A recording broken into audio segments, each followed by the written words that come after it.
Halo, selamat malam pemirsa. Bareskrim resmi tetapkan Kades Kohot menjadi tersangka dalam kemelut pagar laut. Selain itu, ketika ekspor Indonesia terus mengalir ke pasar global, apakah devisa yang dihasilkan sudah benar-benar maksimal? Kini pemerintah mengambil langkah tegas memastikan setiap dolar bisa berlabuh lebih lama di tanah air. Apakah ekonomi Indonesia stabil atau justru rentan tergelincir? Tema ini akan kami kupas bersama sejumlah narasumber dalam dialog malam hari ini. Bersama saya, Kevin Pakan. Anda menyaksikan Sido Prime selengkapnya.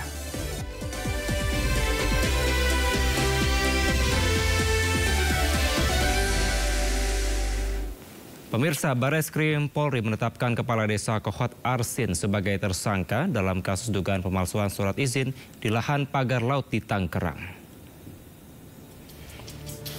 Selain Arsin, Bareskrim juga menetapkan Sekretaris Desa Kohot Ujang Karta serta 2 penerima kuasa berinisial SP dan CE. Sebelumnya, Bareskrim menyatakan telah menyelesaikan proses penyidikan perkara ini pada 14 Februari 2025. Saat itu penyidik telah menyita sejumlah barang bukti yang diduga digunakan untuk melakukan pemalsuan surat izin. Dari penanganan perkara tersebut, hari ini telah dilaksanakan gelar perkara di mana kita sudah mengumpulkan berbagai alat bukti terkait permasalahan tersebut. Kemudian dari hasil gelar perkara, pada kesempatan ini kami seluruh penyidik dengan seluruh peserta gelar telah sepakat menentukan 4 tersangka, di mana 4 tersangka ini adalah kaitannya seperti kemarin saya sampaikan bahwa itu adalah terkait masalah pemalsuan, di mana pemalsuan beberapa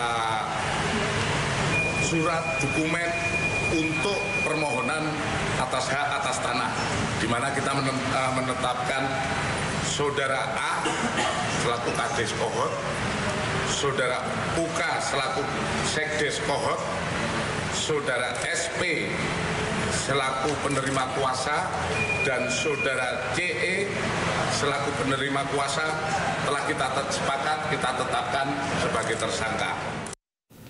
Sebelumnya, pemirsa, warga desa Kohot dicatut KTP-nya terkait kasus pagar laut di perairan Tangerang, Banten. Berdasarkan hasil penyelidikan, warga tidak tahu namanya dicatut hingga diterbitkannya SHM dan SHGB oleh Kades Kohot di lokasi pagar laut.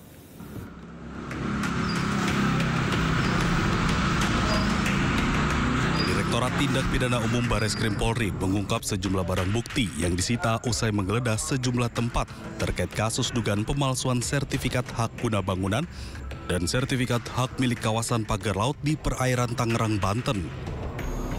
Penggeledahan dilakukan Senin lalu di kantor Desa Kohot, rumah Kepala Desa Kohot Arsin bin Asip, dan rumah Sekretaris Desa Kohot Ujang Karta. Dalam penggeledahan, petugas menyita sejumlah barang bukti termasuk alat pemalsuan dokumen seperti printer, layar monitor, keyboard, stempel sekretariat Desa Kohot, serta sisa kertas dokumen untuk pengajuan sertifikat. Polisi juga mengungkap warga Desa Kohot dicatut KTP-nya untuk menerbitkan SHM dan SHGB di lokasi pagar laut Tangerang. Bahwa kita fokus pada permasalahan awal, yaitu tentang 263, tentang pemalsuan. Dari pemalsuan ini, dari hasil penyelidikan maupun sejak penyelidikan, seluruh sudah mengetahui dan dia menjelaskan, dan makanya kita bisa menyimpulkan bahwa perkara ini naik sidik. Dari hasil pemeriksaan yang sudah kita laksanakan terhadap beberapa warga, memang benar dipakai dicatut namanya dengan meminta KTP, fotokopi KTP yang akhirnya dimunculkan dalam surat-surat ini. Sementara warga itu tidak mengetahui dan menyatakan tidak memiliki menguasai tanah tersebut. Semua barang bukti dibawa ke pusat laboratorium forensik Bareskrim Polri untuk diuji. Setelah mendapatkan hasil lapor, penyidik akan menggelar perkara untuk penetapan tersangka. Tim Liputan iNews melaporkan. Kita ke informasi lainnya, pemirsa, dua anak bos rental memberikan keterangannya di sidang kasus penembakan ayahnya yang digelar di Pengadilan Militer 208 Jakarta. Agam Muhammad dan Rizky Agam tidak bersedia menerima permintaan maaf dari terdakwa. Sementara terdakwa membantah menembak korban sambil merokok.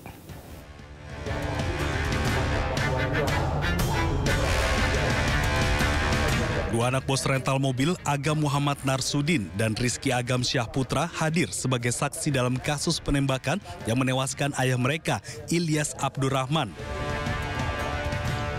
Sidang kali ini juga menghadirkan 3 terdakwa, yakni Klasi Kepala Bambang Apriatmojo, Sertu Akbar Adli, dan Sertu Rafsin Hermawan. Persidangan ini adalah momen pertama kali saksi bertemu dengan terdakwa. Dan dalam persidangan, ketiga terdakwa ingin menyampaikan permohonan maaf melalui tim penasihat hukum. Namun kedua anak bos rental menolak penyampaian permohonan maaf dari para terdakwa. Setelah perkara ini selesai, baru boleh minta maaf Yang Mulia. Begitu ya? Tunggu. Karena korbannya bukan kami aja Yang Mulia. Oke. Banyak saudara-saudara yang dikuliahkan sama ayah saya, disekolahkan sama ayah saya menjadi korbannya. Mohon izin Mulia.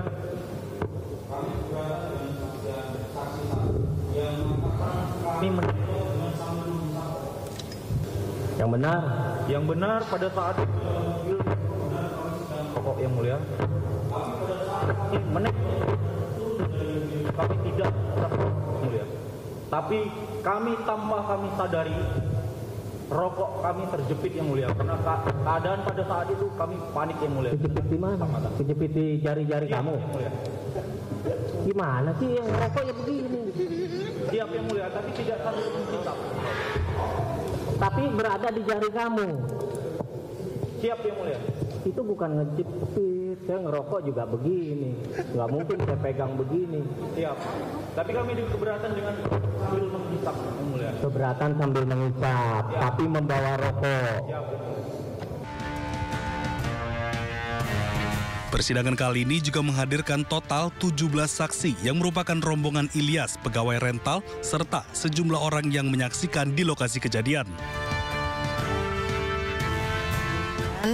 Kita berharap ya persidangan ini terus memberikan penguatan terhadap saksi dan korban, karena LPSK sebelum persidangan ini juga memberikan penguatan secara psikologis, kemudian juga memberikan edukasi proses hukum bahwa saksi dan korban menerangkan apa yang dilihat, didengar, dan diketahui ataupun dialami, sehingga bisa membantu perkara ini diungkap melalui kebenaran material.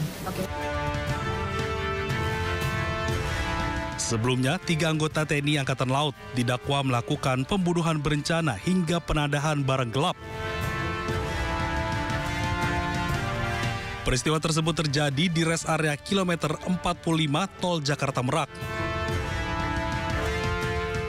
Dalam kasus ini, polisi juga menjerat 2 pelaku sipil lain, yakni Ajat Supriyatna dan pelaku lain berinisial I.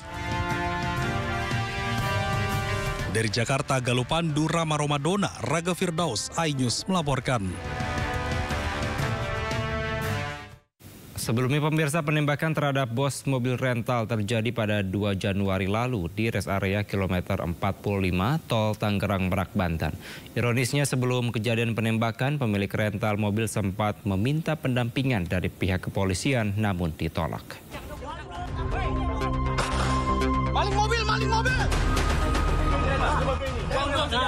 2 Januari 2025, seorang pengusaha rental mobil ditembak mati saat mencoba mengambil kendaraan miliknya yang dibawa kabur tersangka di res area kilometer 45 Tangerang Merak. Nahasnya lagi, sebelum kejadian penembakan, anak pemilik rental mobil menceritakan penolakan pihak kepolisian untuk melakukan pendampingan atas laporan yang dibuat oleh korban. Polisi mengaku penolakan pendampingan karena korban tidak dapat menunjukkan dokumen kepemilikan mobil. Pencurian mobil berawal saat AS yang menyewa mobil korban selama 3 hari sejak 31 Desember. Namun saat 1 Januari 2025, GPS yang dipasang di mobil sengaja dirusak pelaku. Ada 2 perangkat GPS mobil yang telah dipotong tepat di Pandeglang. Namun 1 GPS aktif belum diputus pelaku. Korban lakukan penelusuran hingga berpapasan dengan mobil miliknya dan situasi pun berubah tegang saat pelaku mengaku sebagai TNI Angkatan Laut mengancam sambil mengeluarkan senjata api. Merasa terancam, anak korban meminta pendampingan dari Polsek Cinangka Anyer, namun ditolak kepolisian dengan alasan saat pelaporan korban tidak membawa surat-surat penting kepemilikan mobil yang sah. Nah, inisiatiflah kita minta tolong ke polsek terdekat. Pada saat itu polsek yang terdekat Polsek Cinangka. Nah, kita mampirlah ke Polsek Cinangka itu. Kita menceritakan kejadian ini dan kita bilang kita pemilik mobil, rental mobil, bukan leasing mobil. Tapi si polsek ini salah menduga. Katanya saya dari leasing, padahal saya udah bilang dari awal. Saat itu ketika dikonfirmasi, yang bersangkutan menyatakan bahwa itu dari leasing. Sementara kawannya lagi menyatakan bahwa itu dari rental. Bermaksud untuk meminta pendampingan untuk melakukan penarikan 1 unit kendaraan mobil di Cinangka. Menurut keterangan dari yang bersangkutan bahwa pada saat itu mobil itu sempat diikutin dari Pandeglang muter sampai ke arah Cilegon sehingga melintaslah di wilayah kita. Namun pada saat yang bersangkutan meminta untuk pendampingan dari personel kita, ya tentunya personel kita yang paling utama adalah menanyakan legalitas ataupun identitas daripada kendaraan yang akan ditarik itu. Kemudian dalam masalahnya masalah apa? Pengejaran kembali terjadi hingga ke area tol Tangerang Merak kilometer 45. Pelaku menembak korban Ilyas Abdurrahman di dalam minimarket. Korban tewas terkena tembakan di bagian dada dan tangan kiri. Tim Liputan iNews melaporkan. Kita ke informasi lainnya, pemirsa. Lapangan Silang Monas menjadi lokasi pengarahan dan gladi kotor pelantikan kepala daerah terpilih dalam Pilkada 2024. 481 kepala daerah terpilih pada Selasa pagi mengikuti gladi kotor untuk pengarahan dan juga pelantikan kepala daerah.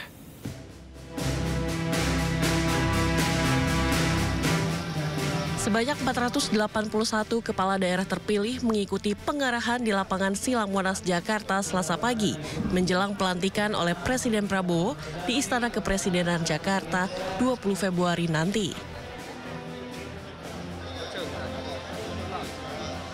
Ini merupakan gladi kotor agar para kepala daerah terpilih bisa mengikuti protokoler di istana saat pelantikan. Ada 481 daerah yang nanti hari Rabu akan dilantik oleh Bapak Presiden, dan itu berarti 961 ya termasuk wakilnya, dan yang hadir adalah 944. Artinya ada 17 yang tidak hadir. 17 ini ada yang menyampaikan alasan dan ada juga yang tidak. Sejumlah persiapan juga dilakukan guna kelancaran pelantikan kepala daerah yang baru. Kan kalau dulu kami Jawa Timur hanya dengan Jambi ya. Jadi memang cukup kami mendapatkan briefing dari protokol. Kalau ini informasinya 481 kepala daerah dan wakil kepala daerah. Kalau kali 2 ditambah lagi ada ketua DPRD masing-masing nanti jumlah yang sangat besar ini tentu diharapkan ya formasinya akan tetap terjaga. Bagaimana kemudian dari luar kemudian masuk ke halaman istana, mereka dibariskan dan kemudian ada korsik, maka keberseiramaan itu memang harus dilakukan karena varian-varian kami dari daerah, kemudian urutan-urutannya kalau tidak disiapkan seperti ini kan nanti merasa oh kami suaranya paling banyak, kami di depan dong atau bagaimana. Kalau ini sudah diatur, kita ikut aja. Kita dan teman-teman semuanya, para gubernur, wakil dan juga wali kota dan wakil, bupati dan wakil sudah ada di sini. Yang pertama agenda kita adalah persiapan dari mulai latihan baris berbaris, mengatur posisi besok ya, dari sini kan dibariskan tuh. Besok kita dibariskan jalan kaki ke istana. Intinya kami dilatih kekompakan dalam baris berbaris untuk persiapan pelantikan tanggal 20 Februari nanti, sehingga semua sikap tubuhnya benar, semua gerakannya benar, kompak, dan masing-masing dari kami udah mengetahui posisi kami masing-masing, masuk di peleton yang mana, demikian. Semua keseluruhannya lancar ya, semua bupati, wakil bupati, wali kota, wakil wali kota, gubernur, wakil gubernur, kita diarahkan terkait dengan jumlah peleton, kompi, tempat nanti akan bergerak. Terus diadari sikap dasar. Sikap dasar itu mulai PBB, kemudian hormat, jalan di tempat, jalan berjalan, mendengarkan apa-apa peringatan, apa-apa pelaksanaan, sehingga pada saatnya nanti kita tidak ada salah. Dan kita senang sekali meskipun ada yang langkahnya bagong, biasa. Latihan atau gladi kotor ini dipimpin oleh Sekretaris Jenderal Kementerian Dalam Negeri Tommy Sitohir. Pelantikan resmi akan dilaksanakan dalam beberapa sesi pada 20 Februari 2025 dan Presiden Prabowo Subianto dijadwalkan akan memimpin langsung prosesi pengambilan sumpah jabatan. Tim Liputan iNews melaporkan. Pemirsa, gladi kotor pelantikan kepala daerah mengakibatkan kemacetan parah sejak pukul 7 pagi tadi. Kemacetan terjadi karena kendaraan yang mengangkut sekitar 481 kepala daerah terpilih parkir di badan jalan sekitar Monas.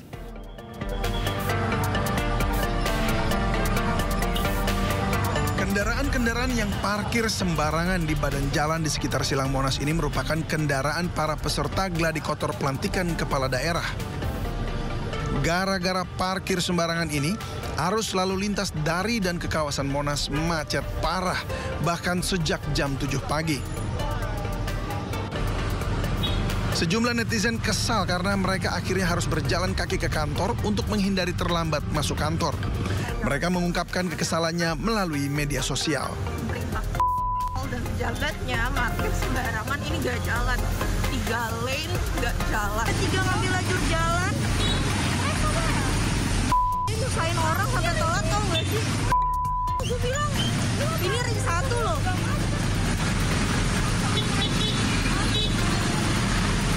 Ini ring 1. Beberapa kali panitia penyelenggara mengimbau para kepala daerah agar memerintahkan sopir mereka untuk memindahkan mobil, namun tak diindahkan.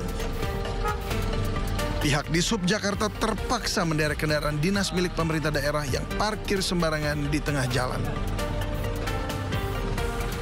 Tim Liputan iNews melaporkan. Usai menjalani tes kesehatan, ratusan kepala daerah terpilih akan menjalani pelantikan secara serentak yang digelar pada 20 Februari mendatang. Kemudian seluruhnya akan menjalani retreat yang digelar di Akademi Militer Magelang mulai tanggal 21 hingga 28 Februari 2025.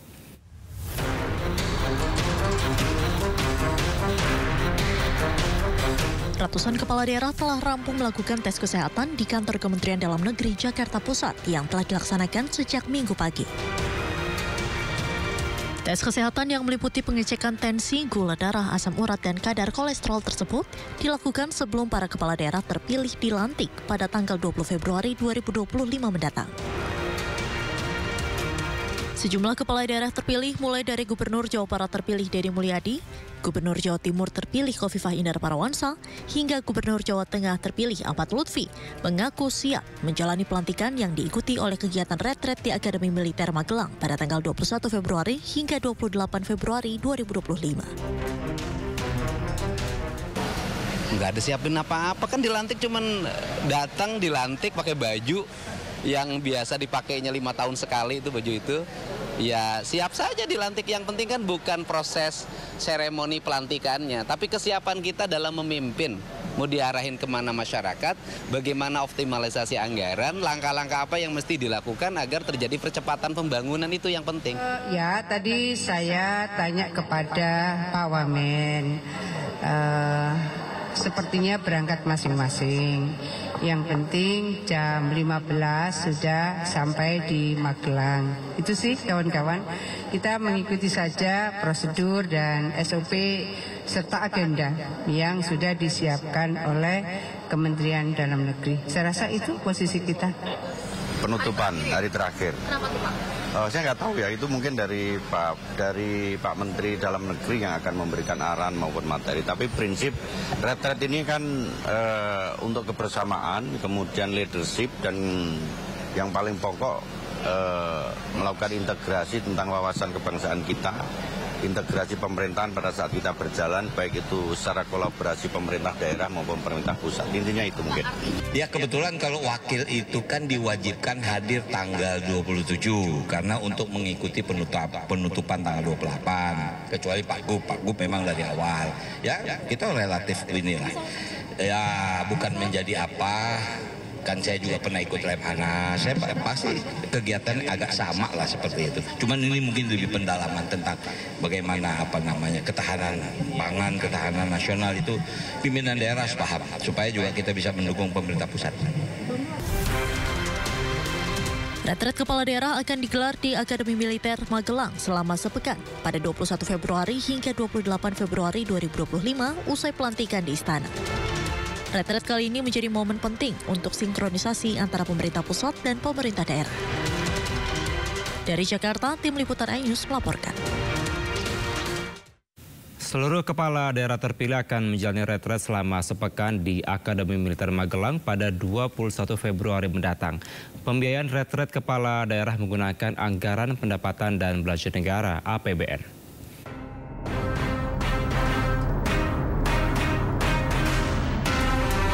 Retret para Menteri Kabinet Merah Putih yang digelar pada Oktober 2024 lalu dikatakan menjadi salah satu cara Presiden Prabowo Subianto membentuk keakraban antar menteri.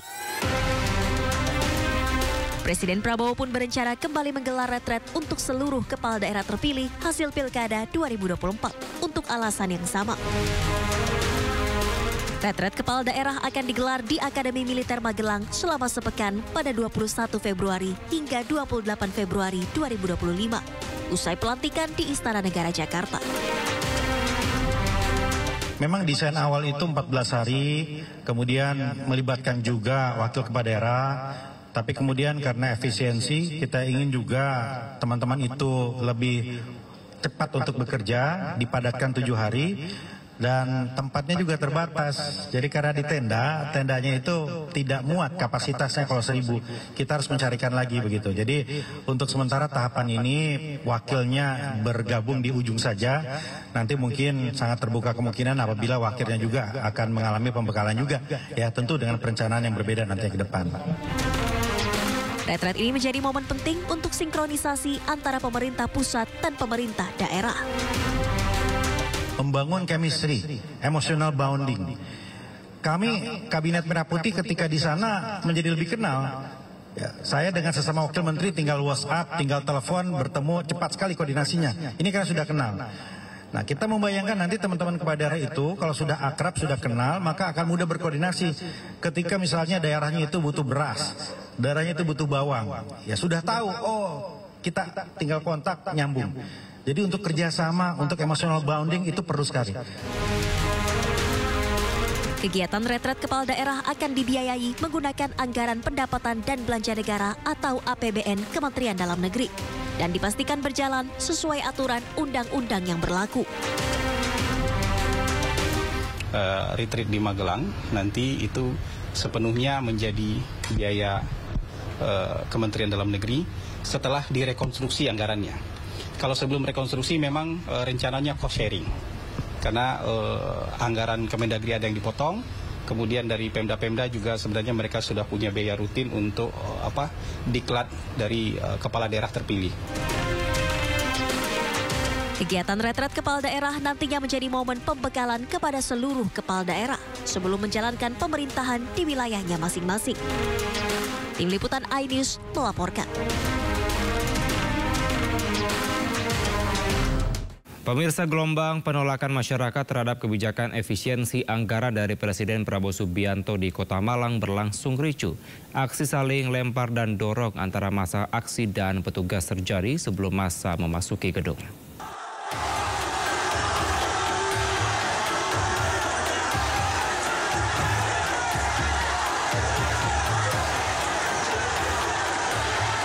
Massa dari Koalisi Masyarakat Sipil Malang Raya serta mahasiswa BEM Semalang Raya berunjuk rasa di depan gedung DPRD Kota Malang Selasa siang.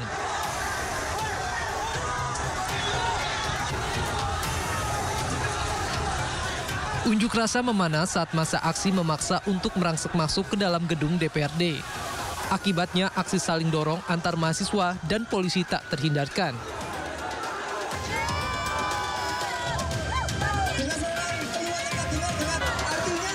Dalam orasinya dengan mengusung tagar Indonesia Gelap, massa mengkritisi kebijakan Presiden Prabowo yang dinilai menyengsarakan rakyat. Seperti penanganan kasus korupsi, pelanggaran HAM, makan bergizi gratis, hingga langkah efisiensi anggaran untuk lembaga pelayanan masyarakat. Akibat unjuk rasa ini, akses Jalan Tugu hingga Jalan Kertanegara ditutup sementara. Masa aksi ini berakhir setelah perwakilan mahasiswa melakukan mediasi dengan anggota DPRD Kota Malang. Dari Malang, Jawa Timur, Saif Hajarani, iNews melaporkan.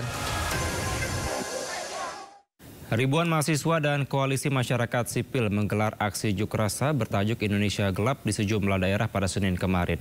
Menanggapi aksi ini, pemerintah menyebut Indonesia dalam kondisi baik-baik saja.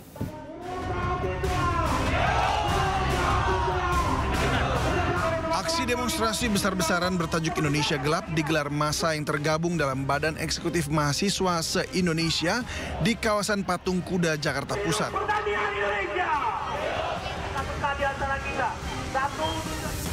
Aksi unjuk rasa berlangsung hingga Senin malam karena massa menunggu perwakilan dari pemerintah untuk menemui mereka. Dalam aksi unjuk rasa ini ada 13 tuntutan yang disampaikan mahasiswa. Salah satunya meminta Presiden Prabowo mencabut instruksi Presiden nomor 1 tahun 2025 terkait efisiensi anggaran. Tak hanya di Jakarta, aksi serupa juga digelar di Surabaya, Jawa Timur. Aksi ini bahkan sempat diwarnai kericuhan. Peristiwa bermula saat mahasiswa membakar keranda dan ban bekas, namun langsung dipadamkan pihak kepolisian. Tak terima, mahasiswa pun meluapkan emosinya dengan melempari petugas menggunakan botol air mineral. Aksi Indonesia Gelap berawal dari slogan yang digunakan warganet di media sosial saat menyoroti kebijakan pemerintah yang dinilai bermasalah. Pemerintah pun buka suara menanggapi tagar Indonesia Gelap yang digaungkan. Menteri Sekretaris Negara Prasetyo Hadi menyebut kondisi Indonesia saat ini baik-baik saja dan pemerintah terus mencari solusi atas masalah yang ada. Agar Indonesia Gelap dalam demonstrasi kemarin itu tanggapan dari pemerintah seperti apa, Mas? Itu inilah. Ya, namanya kebebasan berekspresi, tapi tolong sekali lagi ya jangan membelokkan apa yang sebenarnya tidak seperti itu kan gitu. Mana nggak ada Indonesia Gelap. Kita akan menyongsong Indonesia bangkit. Gitu. Meski diwarnai penolakan dan gelombang aksi unjuk rasa, pemerintah menegaskan tak akan membatalkan kebijakan efisiensi anggaran. Pasalnya efisiensi dilakukan pada kegiatan dan program yang dinilai tak produktif. Tim Liputan iNews melaporkan. Pemirsa, DPR RI mengesahkan rancangan undang-undang tentang pertambangan mineral dan batubara atau RUU Minerba menjadi undang-undang dalam rapat paripurna yang digelar hari ini. Rapat paripurna turut dihadiri Menteri SDM Bahlil Lahadalia, Wakil Menteri SDM Yulio Tanjung, serta Mensesnek Prasetyo Hadi. Dalam regulasi baru organisasi masyarakat keagamaan, pengusaha UMKM termasuk koperasi bisa mendapatkan izin usaha tambang dengan membentuk badan usaha. Selain itu, pemerintah dan DPR sepakat membatalkan wacana kampus mengelola tambang yang sempat mengundang kontroversi.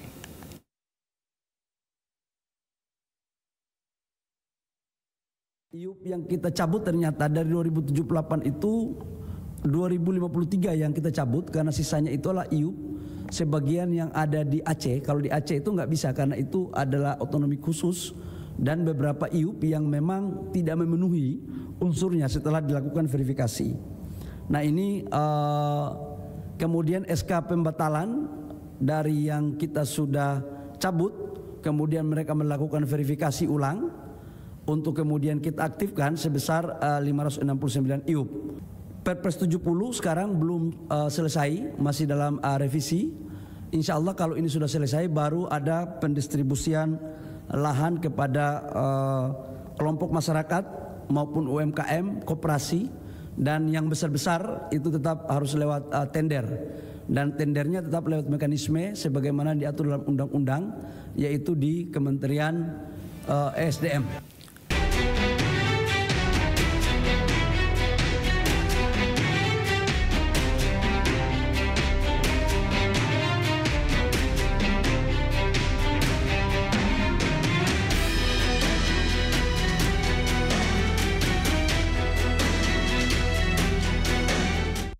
Pemirsa, eksportir Indonesia akan diwajibkan menyimpan devisa hasil ekspor sumber daya alam di dalam negeri. Tujuannya untuk memperkuat ketahanan ekonomi nasional. Diharapkan dalam 1 tahun lebih dari 100 miliar dolar devisa akan terkumpul. Pemerintah akan mewajibkan eksportir untuk menyimpan devisa hasil ekspor sumber daya alam di dalam negeri. Kebijakan yang tertuang dalam Peraturan Pemerintah Nomor 8 Tahun 2025 ini bertujuan untuk memperkuat ketahanan ekonomi nasional. Eksportir nantinya wajib menempatkan 100% devisa hasil ekspor dalam rekening khusus di Bank Nasional. Kewajiban ini diberlakukan untuk eksportir di 4 sektor: pertambangan non-migas, perkebunan, kehutanan, dan perikanan. Presiden Prabowo Subianto optimis potensi devisa hasil ekspor akan meningkat dengan pemberlakuan kebijakan ini. Dengan langkah ini, di tahun 2025, devisa hasil ekspor kita diperkirakan bertambah sebanyak 80 miliar dolar Amerika. Karena ini akan berlaku mulai 1 Maret. Kalau lengkap 12 bulan, hasilnya diperkirakan akan lebih dari 100 miliar dolar. Menteri Keuangan Sri Mulyani Indrawati mengungkapkan penempatan devisa hasil ekspor sumber daya alam di perbankan relatif stabil, yakni melebihi batas aturan sebelumnya 30%. Menkyu yakin penempatan devisa 100% dalam kurun waktu 1 tahun bisa berjalan dengan baik. Posisi dari devisa hasil ekspor yang diletakkan di dalam perbankan kita itu relatif stabil pada level kalau minimum tadinya 30%, di dalam data yang ada adalah bahkan mencapai 37-42%. Jadi ini menggambarkan mereka sudah melebihi dari yang 30%. Sekarang dengan 100% terutama untuk yang SDA, terutama yang tadi batu bara, CPO, dan nikel adalah 3 komoditas yang paling besar peranannya di dalam tadi mengenerate ekspor kita dan kemudian devisa kita. Berdasarkan PP Nomor 8 Tahun 2025, eksportir sumber daya alam wajib menempatkan 100% devisa hasil ekspor. Devisa akan ditempatkan di bank domestik selama 1 tahun. Dengan langkah ini, tahun 2025 devisa hasil ekspor diperkirakan bertambah sebanyak 80 miliar dolar dan diperkirakan mencapai lebih dari 100 miliar dolar dalam setahun.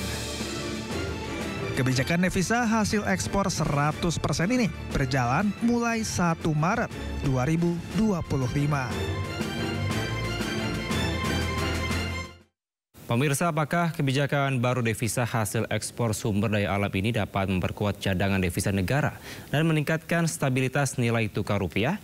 Dan untuk pengulas yang lebih dalam sudah bergabung bersama kami juru bicara Kantor Biro Komunikasi Kepresidenan Dedek Prayudi dan Sekretaris Umum Asosiasi Penambang Nikel Indonesia Medi Catherine Lengke serta ekonom Indef Andri Satrio. Selamat malam Bu Medi, Mas Uki dan Mas Andri. Ya, selamat malam. Malam Mas Kevin. Semoga semua dalam kondisi sehat. Saya mau ke Bu Medi terlebih dahulu. Ibu, bagaimana pengusaha nikel ini menyikapi kebijakan devisa hasil ekspor sumber daya alam ini? Ya, terima kasih Mas Kevin. Selamat malam semuanya. Jadi kalau kita berbicara DHE hasil ekspor memang sungguh amat mengejutkan ya buat kami para pelaku pencari cuan di sumber daya alam khususnya di nikel. Walaupun sebenarnya kalau kita lihat bahwa sejak tahun 2020 untuk raw material atau biji nikel kan memang sudah ekspor ban ya, kita tidak ekspor lagi. Tapi ada dampaknya ke pengolahan biji nikel itu sendiri karena sudah lihat sendiri bahwa nikel itu sudah melakukan banyak pabrik di Indonesia khususnya smelter nikel. Sebagai informasi aja sampai akhir tahun 2024 per Desember 2024 investasi untuk pengolahan pemurnian nikel itu sudah lebih dari 153 triliun. Yaitu pengolahan biji nikel menjadi nikel pig iron, ferronikel, bahkan sampai produk-produk olahan jadinya yang lain ya. Walaupun masih midstream, bukan endstream banget. Sudah ada 49 pabrik pengolahan pirometalurgi, bahkan sudah ada 6 pabrik pengolahan HPAL yang mengolah bahan baku baterai dari nikel.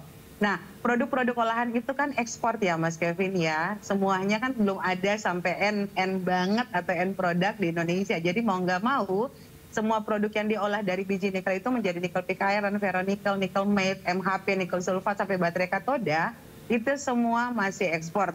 Dan kalau kita berkaca kepada total produksi output di tahun 2024 saja ya, Januari sampai Desember, itu dari produk-produk olahan yang tadi saya sudah sebutkan kan nilainya fantastis sampai 20 miliar US dollar ya. Nikel pig iron, ferronikel, nikel matte sampai ke MHP, nikel sulfat sampai ke baterai katoda, itu nilainya sudah lebih dari 20 miliar US dollar. Itu 2024 aja, bagaimana tahun sebelumnya. Nah, kalau kita lihat di dampak penerapan DHE ekspor ini mengenai PP 36, bedanya seperti apa? PP 36 itu kan di tahun 2023 kita menempatkan dana hasil ekspor itu 30% dan itu hanya berlaku 3 bulan. Sedangkan revisi PP nomor 36 ini ya akan berlaku minggu depan ya, tanggal 1 Maret. Itu retensinya itu sampai 100% nggak? Pembandingan kemarin 30%, ini 100%. Kalau kemarin 3 bulan, ini jadi 1 tahun. Nah, tentu dampaknya adalah satu, akan terjadi sedikit perubahan dalam cash flow perusahaan, ya kan? Karena harus ditempatkan selama 1 tahun 100% loh Mas Kevin ya. Tentu bergerak dikit ya cash flow perusahaan, walaupun itu tetap duit kita, gitu kan? Tapi hanya ditempatkan. Kalau melihat positifnya sih bagus ya, bahwa ya bagaimanapun juga kan kita ini untuk peningkatan cadangan devisa, kemudian stabilitas nilai tukar rupiah, gitu kan? Kemudian puternya dalam negeri, bukan hanya dari luar negeri, gitu kan. Nah, kami sebenarnya menyambut positif, cuma memang Mas Kevin di tahun 2025 ini kami para pelaku, kami para pelaku nikel, di awal tahun kami sudah dapat kado tahun baru, ya kita bilang kado tahun baru. Pertama mengenai peningkatan pajak ya dari 11% ke 12%. Kemudian penggunaan biodiesel B40 dari B30, B35 menuju ke B40, tentu beda harga gitu ya. Kemudian lagi ditambah dengan aturan DHE hasil ekspor menjadi 100%. Di mana harga nikel sejak tahun kemarin terus menurun Mas Kevin. Jadi di lain pihak kita kos produksi bertambah, tapi harga marketnya semakin drop, bahkan sudah menembus sampai 15.000 gitu ya. Nah, ini tentu harus mengulang kembali nih para pelaku-pelaku ekspor nikel, olahan nikel ini untuk menghitung cash flow-nya seperti apa sehingga bisa membackup dana itu dalam devisa hasil ekspor 100% selama 1 tahun, Mas Kevin. Bu Medi, mungkin selain cash flow perusahaan yang terdampak, kira-kira secara spesifik apa lagi, Bu? Ya, yaitu tadi sudah saya sebutkan bahwa dengan aturan-aturan baru ini kado-kado tahun baru 2025. Oke, dan faktor-faktor lainnya begitu ya? Produksi. Iya, cost produksi meningkat di mana harga market semakin menurun. Baik. Tentu marginnya juga berkurang ya Mas Kevin. Baik. Ya. Saya mau ke Mas Uki, silakan langsung menanggapi Mas Uki. Ya, kebijakan terkait dengan larangan ekspor nikel ya. Ini sebenarnya kebijakan yang sudah cukup lama ya. Ini seingat kami ini perpresnya itu permennya itu sudah terbit tahun 2019 kalau nggak salah ya. Yang kemudian larangan ekspor tersebut kemudian semakin menguatkan nikel untuk dikelola di dalam negeri, semakin menguatkan nikel untuk dipasarkan di dalam negeri bahan mentahnya, kurang lebih seperti itu ya tadi ya. Memang ekses-eksesnya kami memahami itu, tapi begini, ini saya mau sedikit membuka lembaran sejarah Indonesia yang pernah kaya akan minyak bumi. Tentu saja kita pernah ya waktu lagi di SD, SMP, SMA gitu, kita selalu dikatakan bahwa Indonesia itu kaya akan minyak bumi atau minyak mentah lah, bahasa teknisnya seperti itu ya. Dan itu selalu diajarkan di pelajaran-pelajaran seperti PMP ya, kalau angkatan saya dulu PMP ya, lalu kemudian ada PPKN, lalu sekarang PKN, kurang lebih seperti itu. Maka kita patut bangga dan lain-lain. Nah, akan tetapi kemudian kita belajar, kenapa kok ketika minyak bumi ini sudah katakanlah menipis, sudah mau habis, kita masih begini-begini saja. Nah, pelajaran yang dapat kita ambil kemudian adalah kita karena terlalu menyukai menjual barang-barang mentah itu ke luar negeri, lalu kemudian kita membeli barang-barang barang-barang jadi ya, yang dimana bahan bakunya itu adalah barang mentah dari kita, dan itu kita beli dari luar negeri, kurang lebih seperti itu. Nah, strategi ekonomi pemerintahan Prabowo Gibran 2024 sampai dengan 2029 yang paling atas, sekali lagi saya katakan yang paling atas itu adalah adding value to our natural resources, atau dalam bahasa program kebijakannya adalah hilirisasi. Nah, nikel ini sudah yang paling pertama, ini sudah memang dilaksanakan di eranya Pak Jokowi. Nah, seiring berjalannya waktu ya, smelter itu awalnya hanya memisahkan nikel dari zat-zat lain atau jenis-jenis kandungan lain dari bebatuan yang tadinya bebatuan tersebut aja nih masih kasar kita ekspor. Sekarang sudah berwujud hanya nikel saja, atau mungkin nikelnya tersebut kemudian diklasifikasi lagi menurut tipologi-tipologi yang berbeda. Saya sendiri bukan orang yang terlalu memahami secara teknis, tapi begini, di Indonesia saat ini kita sudah melakukan hilirisasi terhadap 4 komoditas, dan nanti 2029 kita akan melakukan hilirisasi itu terhadap 12 komoditas. Nah, Presiden Prabowo tadi sudah mengatakan bahwa kita akan membentuk yang namanya bank emas ya, bank emas, karena emas sendiri ini sekarang sedang di dalam proses untuk dilakukan hilirisasi. Nah, salah satu konsekuensi logis dari hilirisasi adalah larangan ekspor bahan baku. Kurang lebih seperti itu ya.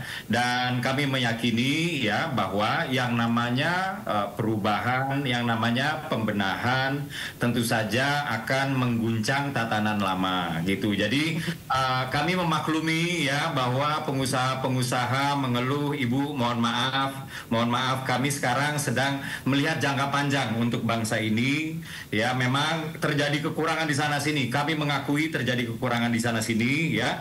Tapi bangsa ini baru pertama kali yang namanya melakukan hilirisasi secara besar-besaran di multiple commodities. Begitu. Jadi kemarin sudah nikel, habis itu boksit ya, sekarang sedang on the way ini emas nih, habis itu tembaga dan lain-lain gitu. Ini tujuannya bukan tidak bukan, ini adalah untuk menjaga kedaulatan hasil perut bumi NKRI supaya seutuhnya memang untuk keuntungan rakyat Indonesia. Tapi sekali lagi kami memaklumi, kami memahami bahwa yang namanya perubahan, yang namanya pembenahan pasti ada goncangan, pasti ada turbulence di tataran yang lama. Jadi saya meyakini perusahaan-perusahaan yang sudah mapan ini akan dengan mudah untuk beradaptasi pada akhirnya nanti. Demikian, Mas. Baik, Mas Uki, mungkin singkat saja tadi yang menjadi perhatian dari Ibu Medi terkait dengan cash flow perusahaan dan juga di dipengaruhi oleh faktor-faktor lain dengan adanya peningkatan pajak dan juga harga nikel ternyata menurun saat ini. Mungkin secara spesifik dan sederhana seperti apa pemerintah untuk meresponnya? Iya, ini kan terlalu teknis ya. Ini seharusnya dijawab oleh Kementerian SDM. Kami dari Kantor Komunikasi Kepresidenan, memang tujuan kami adalah untuk melarang ekspor tadi yang dikatakan oleh Ibu Medi gitu. Jadi dari kebijakan pemerintah pusat itu hanya kami melarang ekspor dan semakin kami siap. Ya, semakin kami siap untuk mengolah bahan baku menjadi bahan yang sedikit ada jadinya gitu ya. Dari sedikit ada jadinya diolah lagi menjadi seperempat jadi. Dari seperempat jadi diolah lagi menjadi setengah jadi dan lain-lain.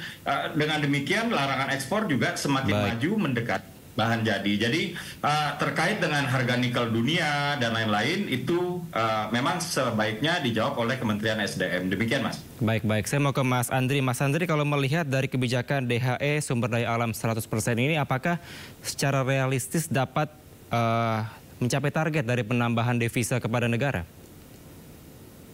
Ya, Mas Kevin, kalau kita melihat pada peraturan sebelumnya ya, di mana peraturan sebelumnya sebelum PP 8 2025 ini kan sudah ada peraturan terkait dengan DHE-SDA di PP 36 2023 di mana kita tahu sendiri bahwa DHE-SDA itu dibebankan dalam hal ini 30% ya dalam jangka waktu 3 bulan.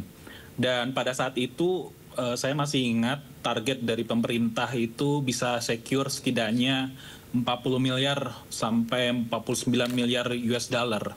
Tetapi apa yang terjadi ketika kita melihat di tahun 2024 saja capaiannya itu hanya 14 miliar US dollar. Artinya setengahnya pun tidak ada. Nah, ini menurut saya perlu berhati-hati juga begitu ya bagi pemerintah untuk sekaligus menerapkan 100% dari DHE-SDA. Bahkan ini saya melihat bahwa sampai 1 tahun dana itu tidak bisa digunakan begitu ya oleh para eksportir. Dan tentunya dari tadi ya peraturan sebelumnya 30% ini langsung masuk ke dalam 100%. Seharusnya ada proses transisi terlebih dahulu. Memang arahnya ke 100%, let's say seperti itu yang diinginkan oleh pemerintah. Tetapi kan ini eksportir, para pelaku usaha ini kan berusaha begitu ya. Mereka punya, tadi yang sudah disampaikan juga oleh Bu Medi bahwa produksi itu pasti ada ongkos produksinya, ada biaya produksinya, cash flow-nya juga harus setidaknya positif begitu ya. Nah, ini kenapa tidak diberikan masa transisi terlebih dahulu, misalnya dari 30 ke 50 atau mungkin dari jaraknya dari 3 bulan ke 6 bulan. Nah, jadi menurut saya ini salah satu hal yang terkesan memang dipaksakan. Oke. Dan tentu yang kita takutkan ya tadi ya target dari presiden itu justru malah tidak tercapai. Alih-alih tercapainya harapan untuk secure dana dari DHE ini justru ini akan membuat tekanan yang cukup dalam bagi para eksportir SDA.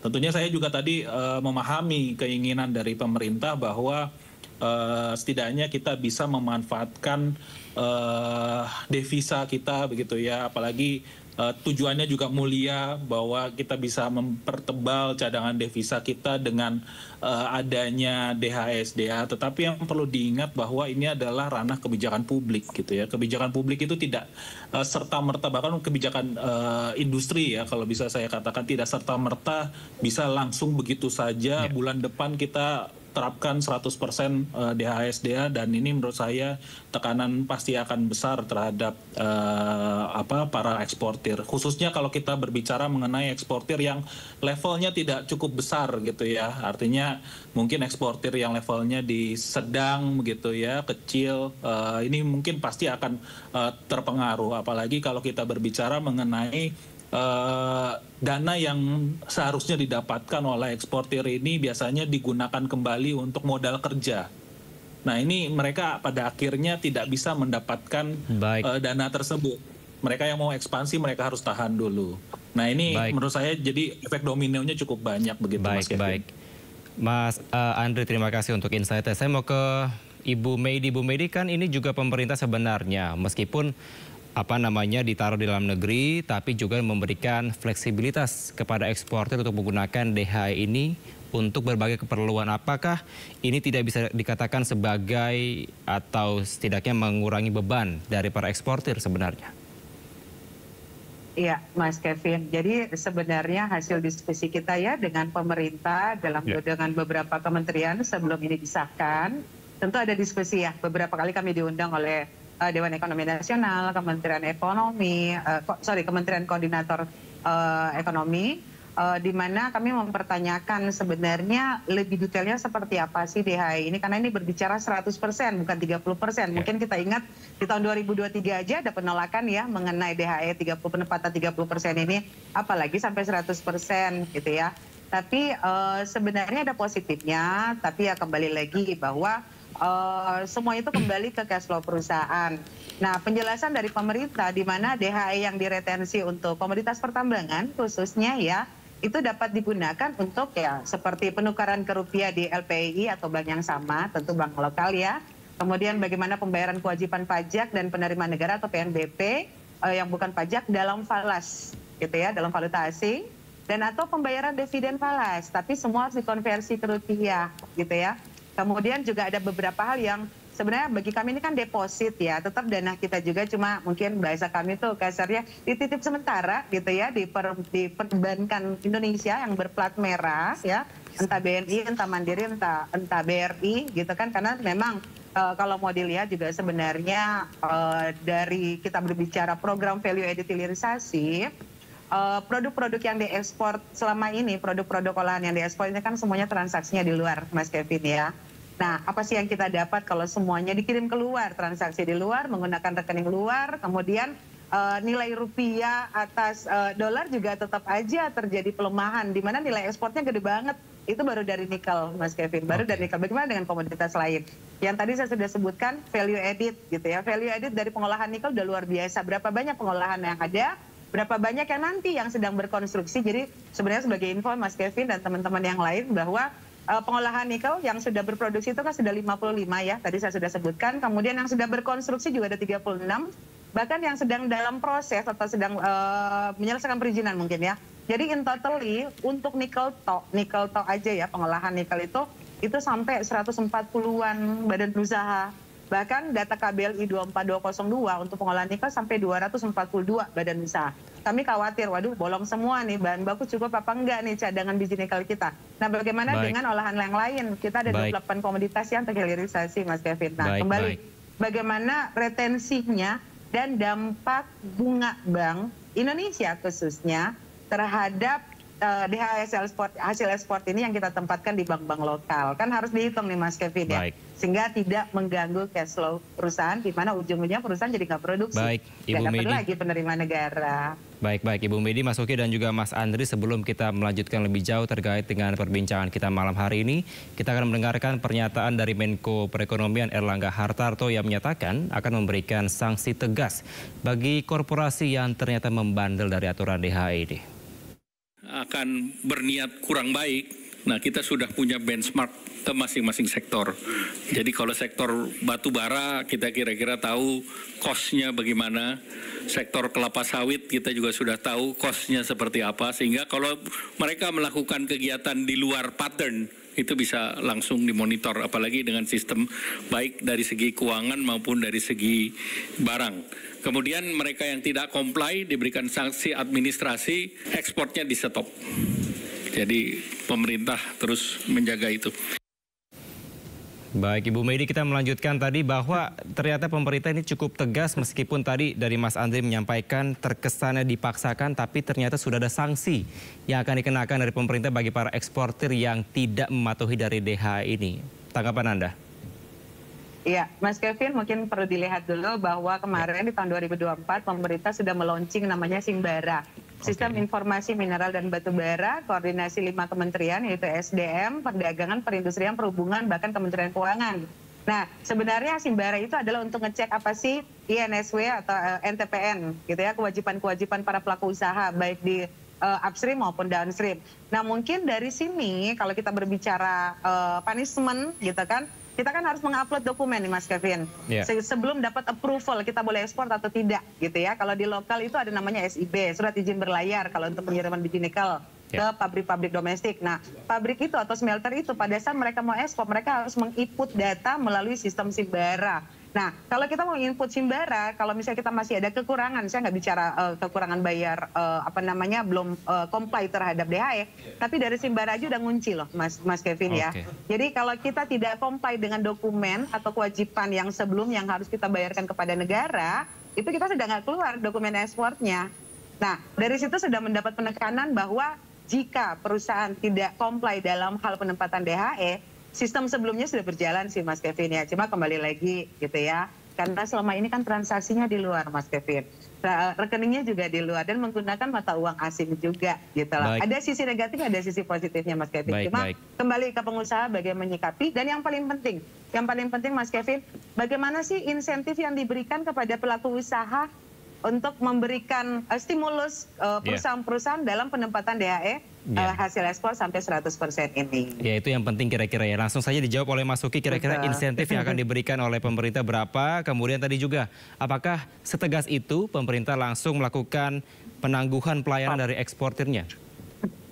Iya, kembali lagi ya, pemerintah itu memiliki target pertumbuhan ekonomi 8% dalam 5 tahun. Jadi selambat-lambatnya ini harus terjadi di tahun 2029. Dan yang paling atas strategi utamanya itu adalah hilirisasi, baru kemudian kita berbicara tentang attracting investment, baru kemudian kita berbicara tentang meningkatkan rasio penerimaan negara. Tapi yang paling pertama hilirisasi. Nah, terkait dengan DHE ini sendiri, kami sudah mempelajari lah setidaknya ya dari beberapa negara tetangga ya atau negara lain yang juga kurang lebih memiliki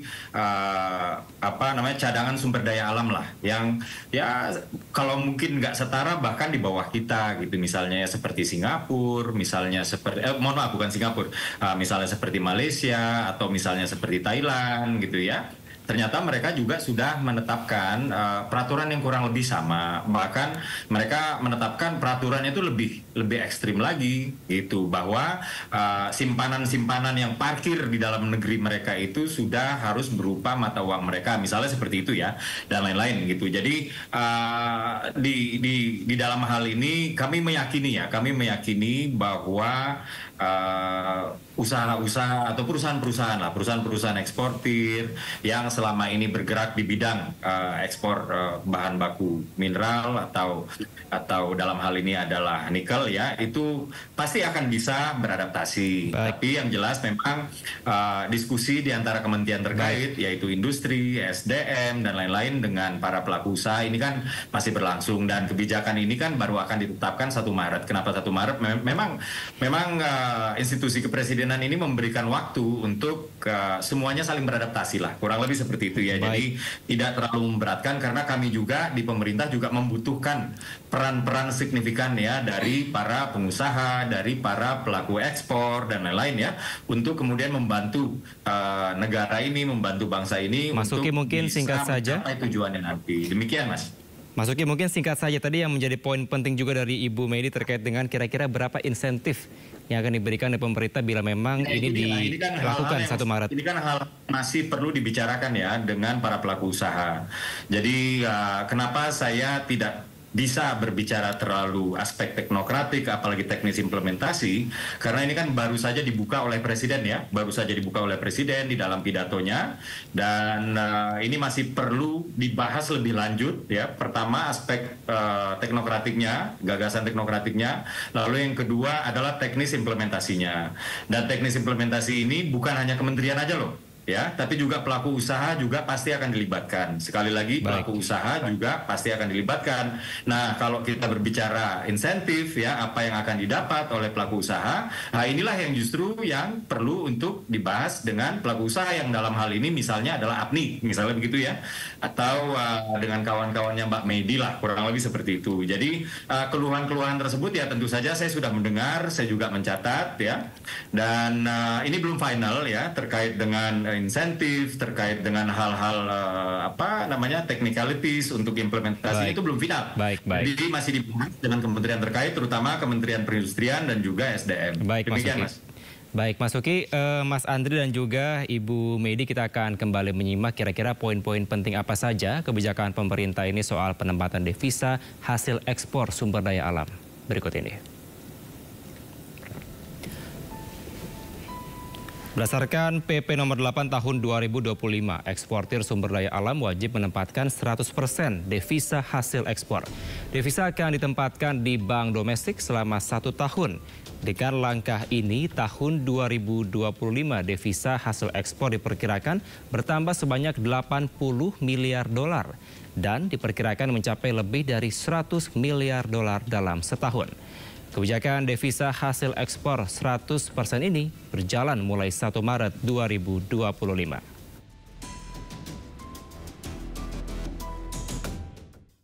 Saya mau ke Mas Andri. Mas Andri, kira-kira target tersebut terlalu tinggikah untuk dicapai oleh para pengusaha eksportir ini? Dan kira-kira tadi, balik lagi terkait dengan insentif, kira-kira menurut Anda berapa besaran yang ideal untuk para eksportir ini mendapatkan insentif dari pemerintah? Ya, pertama terkait dengan target, memang saya berharap bahwa pemerintah nanti di tengah jalan ya, ketika ini memang benar-benar diterapkan, masih ada ruang untuk evaluasi ya. Jadi ini yang paling penting, karena jangan sampai saklek begitu saja percobaannya dilakukan. Kalau berhasil ya alhamdulillah menurut saya ya, cadangan devisa kita pada akhirnya tidak lagi digerakkan oleh utang falas. Tapi kalau ini tidak berhasil menurut saya harus ada relaksasi. Nah tadi menarik ya, Pak Menko mengatakan bahwa Pak Menko tahu bahwa sektoral ini berbeda satu dengan yang lain begitu, dari cost productions-nya saja berbeda begitu ya, tapi kenapa aturannya sama semua? Ini kan jadi pertanyaan juga ya. Jadi harus ada aturan yang juga membedakan antara satu sektor dengan sektor yang lainnya. Nah berbicara terkait dengan insentif, dana dari DHSDA ini kan nantinya akan masuk ke dalam SPBI atau SUBVBI. Jadi kalau kita melihat atau kita komparasikan lah ya dengan kredit modal kerja yang kita anggap sebagai belanja dari dari para pelaku usaha ini, kredit modal kerja masih terlalu mahal pada saat ini gitu ya, dibandingkan menaruh uang di SPBI sebagai instrumen yang digunakan dalam DHE. Dan ini menurut saya masih ada gap yang harus dibayar pada akhirnya oleh pelaku usaha. Mereka menaruh duitnya tidak terlalu besar tingginya, ketika mereka mau melakukan ekspansi, mereka mau melakukan pinjaman, justru bunganya masih lebih tinggi. Jadi mereka harus nombokin begitu ya, dalam artian mereka harus keluar uang pada akhirnya tuh. Bu Medi udah ketawa ini. Menurut saya hal-hal seperti ini yang pada akhirnya harus diturunkan begitu ya oleh pemerintah, bahwa eksportir juga pada akhirnya harus diberikan keuntungan ketika menaruh uangnya yang memang tidak produktif begitu ya, ditaruh di SPBI. Jadi ini yang menurut saya jauh lebih penting dibandingkan misalnya ya instrumen insentif bebas PPH. Menurut saya tidak terlalu begitu nendang gitu ya untuk menaruh uang di instrumen keuangan ini bebas PPH tersebut. Baik. Ya kecil gitu ya. Tapi keinginan dari para pelaku usaha ini mau ekspansi, mereka mau tetap running through bisnisnya. Nah ini yang menurut saya harus dikurangi biayanya. Jadi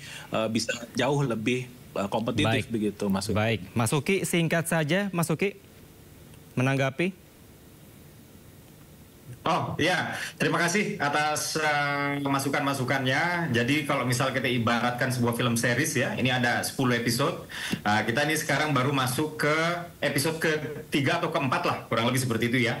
Jadi masukan-masukan seperti ini dapat dipahami, dan satu hal yang pasti yang tidak bisa diganggu-gugat yaitu adalah untuk kebijakan ini yang pertama untuk menjaga kurs, itu yang pertama, lalu yang kedua juga untuk menjaga Indonesia dari krisis, sambil kemudian ini untuk merangsang pengusaha-pengusaha supaya melakukan perputaran dari devisa-devisa tersebut di dalam negeri. Di saat yang bersamaan kami juga juga sedang berupaya untuk membangun smelter-smelter untuk membangun pusat-pusat pengolahan atau pengelolaan ya bahan-bahan baku.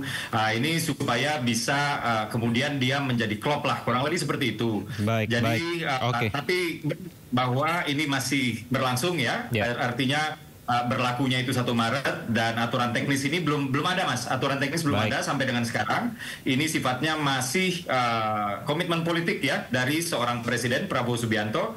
Jadi ruang-ruang untuk menyampaikan aspirasi, apalagi menteri untuk kemudian menurunkan ini menjadi level permen ya, peraturan menteri ini juga belum. Jadi semoga kawan-kawan juga giat ya untuk menyampaikan aspirasinya supaya kita semua senang lah, kurang lebih seperti itu. Kurang lebih seperti itu, Mas. Kalau begitu kita nantikan episode berikutnya dari pemerintah terkait dengan devisa hasil ekspor DHE sumber daya alam SDA ini. Terima kasih Mas Uki, Mas Andri dan juga Ibu Meidi telah bergabung bersama kami di Sido Prime. Selamat malam, sehat selalu. Sehat selalu. Terima kasih, selamat malam. Pemirsa, pemerintah akan meluncurkan bank khusus penyimpanan emas yang pertama di Indonesia. Bank emas rencananya akan diresmikan pada tanggal 26 Februari mendatang. Kita akan bentuk bank emas. Pemerintah akan meluncurkan bank khusus penyimpanan logam mulia jenis emas pertama di Indonesia. Hal ini disampaikan Presiden Prabowo Subianto usai menggelar rapat terbatas dengan sejumlah jajaran Menteri Kabinet Merah Putih di Istana Negara Jakarta Senin siang. Presiden Prabowo menyayangkan negeri Indonesia yang kaya emas, tapi tidak bisa disimpan di dalam negeri. Rencananya bank emas akan diresmikan dalam waktu dekat pada 26 Februari 2025 mendatang. Kita akan bentuk bank emas. Jadi selama ini kita tidak punya bank untuk emas kita. Tidak ada di Indonesia. Jadi emas kita banyak ditambang dan mengalir ke luar negeri. Kita ingin sekarang punya bank khusus untuk emas di Indonesia. Insya Allah kita akan resmikan tanggal 26 Februari. Ini saya kira pertama kali ya di Republik kita. Presiden Prabowo menegaskan keberadaan bank emas atau bullion bank amat penting karena dapat menampung emas yang diproduksi di dalam negeri agar tak keluar negeri.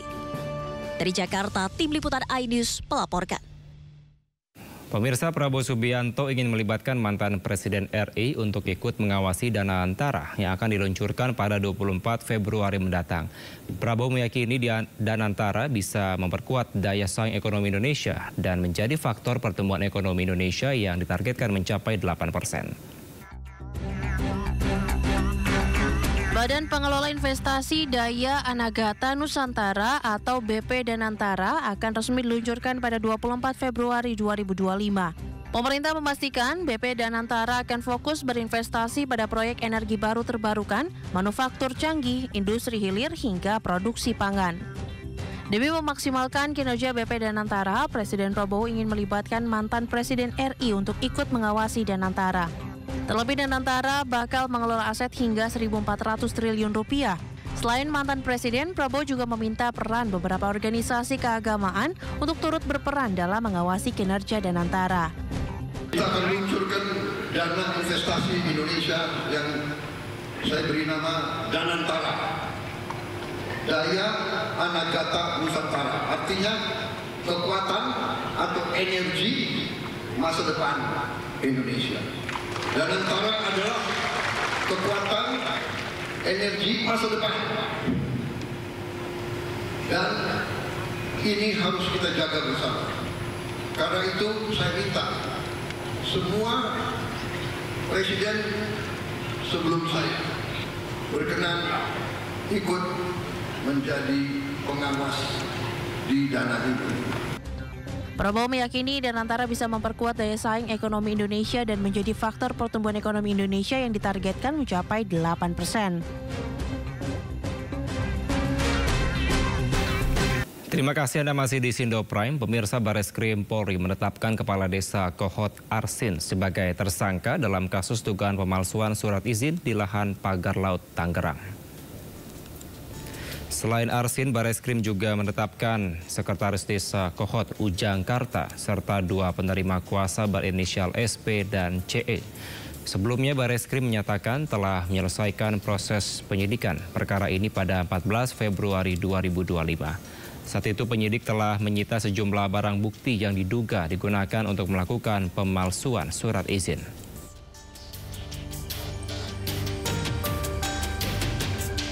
Dari penanganan perkara tersebut, hari ini telah dilaksanakan gelar perkara di mana kita sudah mengumpulkan berbagai alat bukti terkait permasalahan tersebut. Kemudian dari hasil gelar perkara, pada kesempatan ini kami seluruh penyidik dengan seluruh peserta gelar telah sepakat menentukan 4 tersangka, di mana 4 tersangka ini adalah kaitannya seperti kemarin saya sampaikan bahwa itu adalah terkait masalah pemalsuan, di mana pemalsuan beberapa surat dokumen untuk permohonan atas hak atas tanah, di mana kita menetapkan Saudara A selaku Kades Kohot, Saudara UK selaku Sekdes Kohot, Saudara SP selaku penerima kuasa, dan Saudara CE selaku penerima kuasa telah kita sepakat kita tetapkan sebagai tersangka. Sebelumnya pemirsa, Kepala Desa Kohot Kecamatan Paku Haji Arsin muncul ke publik meminta maaf atas kegaduhan yang terjadi akibat keberadaan pagar laut 30,16 km di sepanjang perairan laut Tangerang. Arsin mengaku sebagai korban karena ketidaktahuannya dan juga kelalaian sebagai pelayan publik. Berikut wawancara eksklusif Abraham Silaban dengan Arsin pada program AB+. Minggu lebih, gitu, Pak. Hampir 2 minggu Bapak disebutkan nggak berkantor, terus kemudian ada urusan-urusan lain yang terbengkalai nggak Pak? Karena Bapak nggak ada di tempat gitu Pak. Ada, warga mana? Warga saya tiap hari juga ada kok. Enggak, maksudnya kan Bapak ada di sini sebetulnya nginep tiap hari maksud Bapak? Loh, bukan nginep di rumah saya, emang saya nggak kemana-mana. Yang bilang saya pergi siapa? Ini jangan di... Itulah yang saya tidak mau. Saya nggak pernah kemana-mana Pak. Ada di rumah ini sebetulnya Pak? Masa saya harus demi Allah, demi Rasulullah, cuma urusan kayak begitu? Saya ada. Oke. Ini yang bilang saya pergi kemana-kemana siapa? Pergi ke luar negeri, punya paspor gak kagak, ngerti enggak saya paspor. Boro-boro apa, umroh aja belum saya. Saya tiap hari ada.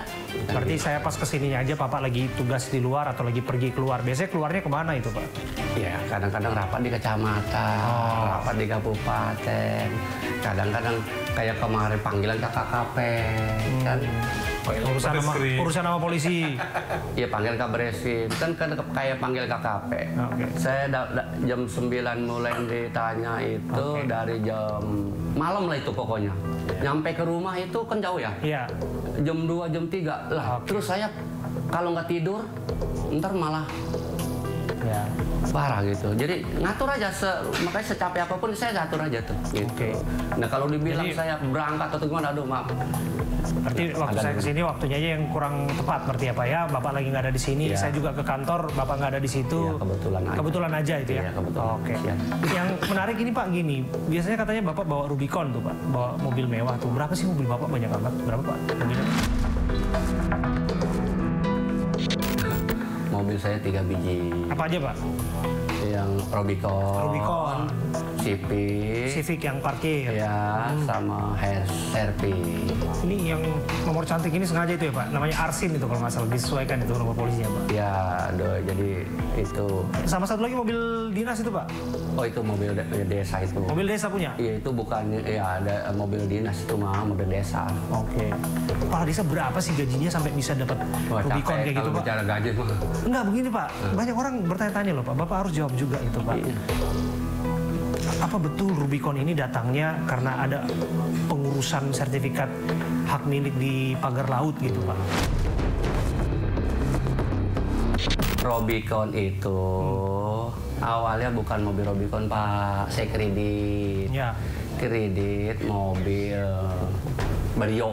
Begitu lunas, mobil saya diambil sebagai DP, saya kredit Rubicon. Oke, Bapak memang suka Rubicon? Bukannya suka Rubicon, kalau yang namanya saya ambil mobil Rubicon itu mobil Jeep.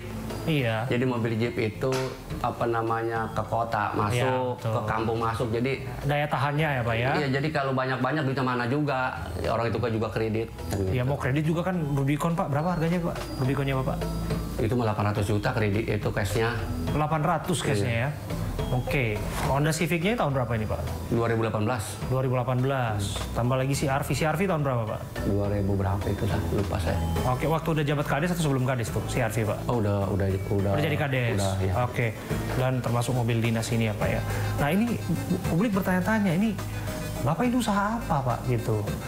Jadi sampai bisa punya finansial yang membuat Bapak tuh dianggapnya ini di luar batas kewajaran gitu Pak. Ceritakan kepada kami Pak, ini hasil dari mana itu Pak?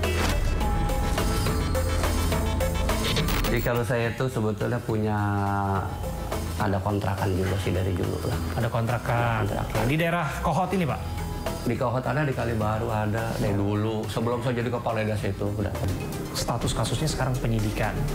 Banyak yang menduga-duga Bapak disebutnya sebagai potensial suspek atau bisa jadi dia tersangka dalam kasus ini gitu loh Pak. Nah, waktu kemarin datang Baris Krim sini tanggal 10 Februari, Bapak itu lagi ada di mana? Di sini atau di mana? Kebetulan lagi ada urusan rapat di Tangerang. Di Tangerang, ya. Jadi nggak ada di rumah ya Pak ya? Kan disebutkan bahwa ada juga narasi ya, ini narasi Pak. Disampaikan di media sosial, ada juga beberapa yang sudah menyiarkannya, disebutkan ada pengamanan desa yang ikut mengamankan setiap kali Bapak ada atau di sekitar rumah Bapak segala macam gitu Pak. Itu benar atau enggak Pak? Enggak ada pengamanan. Nggak ada itu? Enggak ada. Mungkin yang duduk-duduk di depan itu kali. Siapa itu yang duduk di depan? Itu saudara saya, abang saya, kadang-kadang RT, RW, enggak ada pengamanan desa, mana ada pengamanan desa. Apa betul Bapak terlibat dalam proses ini semua? Apa betul Bapak itu kong kali kong dengan pihak Agung Sedayu? Dalam rangka proses penerbitan sertifikat hak milik di atas laut, Pak. Beda. Ini jelas tadi kan udah jelasin. Ya, Pak. Enggak, Pak. Bapak nggak pernah terima apapun, Bapak tidak pernah terima apa-apa. Makanya kalau ada yang dibilang diri sama siapa? Ini nggak beda tadi. Di desa yang senang sama saya nggak, yang namanya dipilih mah Pak. Sama dengan calon bupati mungkin ya, atau dewan mungkin. Kan itu mah, ya emang negara kita ngatur begitu aja susah lah. Ya kan seperti itu. Sehingga wajar kalau kemudian ada isu-isu lurah kaya dari dapat dari sana, dibayar, ikut terlibat. Ini terlibat lah. Enggak. Cuman saya mah begini, ya karena saya ini kepala desa, pemimpin. Biar dia nggak seneng kata itu warga saya. Jangan sampai pada ribut, gaduh, kan nanti yang saya juga yang pusing. Betul, Pak. Itu aja sih saya. Pemirsa, usai sudah Sindo Prime hari ini, jangan lupa Anda bisa mendapatkan informasi terkini dan terbaru melalui portal yang menghadirkan berita daerah, berita nasional, dan berita internasional di sindonews.com. Saya, Kevin Pakan, pamit undur diri. Terima kasih, sampai jumpa.